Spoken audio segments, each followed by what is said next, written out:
သားဟင်းနဲ့တော့မလဲနိုင်နဲ့တောင်မို့မိုဟင်းလေးချက်စားဖြစ်ပါတယ်ထိုင်းရောက်နေရင်ဒီမူလေးတွေ့ရင်ချက်စားကြည့်ပါနော်ထိုင်းမှာရှိတဲ့မူတွေထဲမှာဆိုရင်ဒီမူကမြန်မာတွေရဲ့ပါဇက်နဲ့အကိုက်ဆုံးဖြစ်ပါလိမ့်မယ်အစိတ်တကင်းမှုအတွက်မှုလေးနဲ့ကစုံရွက်လေးကိုရောပြီးတော့ချက်ပါမယ်နော်မှုလေးတွေကိုကိုစားခြင်းသလားအနေတော်လေးတွေရှင်းထားပါမယ်နော်ယူလီယာရောဘက်မှာမှုဟင်းချက်ရင်ကစုံရွက်လေးနဲ့ဇီးဖြူသီးလေးလည်းခက်ကြရပါတော့နော်ထိုင်းမှာလည်းမိုးဟင်းစားရင်းနဲ့အစာအစိတ်စင်တာတွေခဏခဏဖြစ်လို့စားတဲ့နဲ့မိုးလေးကိုရွေးပြီးတော့စားကြပါနော်တခြားမိုးတွေကတပုံကိုဘတ်30လောက်ပဲရှိပေမဲ့ဒီမိုးကတော့တပုံကိုဘတ်100ပေးရပါတယ်မိုးရင်းချက်ဖို့အတွက်ကြက်သွန်နီစတက်လေးစက်ထားပါမယ်ပြီးရင်တော့ရေဆေးတန့်စင်ထားတဲ့မိုးလေးတွေကိုထည့်ပြီးတော့ကြတော့လုံးပါမယ်နော်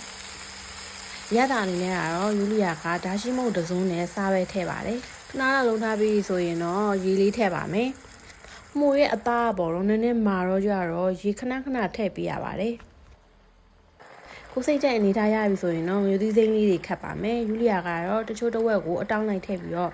တချို့ကိုကြတော့ချမ်းချမ်းထားပါတယ်ပြီးရင်တော့ကစုံရွက်လေးထည့်ပါမယ်အဲ့လေးတွေခတ်စိမ်းစိမ်းအနေထားမှာပဲမိုးဟင်းလေးကိုချပါတော့မယ်နော်အဲ့ဒီကမိုးဟင်းတစ်ခွက်တည်းနဲ့ပဲထမင်းနှစ်ပတ်ကန်လောက်ကုန်သွားပါတယ်ရှင်ထိုင်းရောက်နေတဲ့သူတွေအလွမ်းပြမိုးဟင်းလေးချက်စားကြည့်ရင်ဒီမိုးလေးကိုစားကြည့်ပါနော်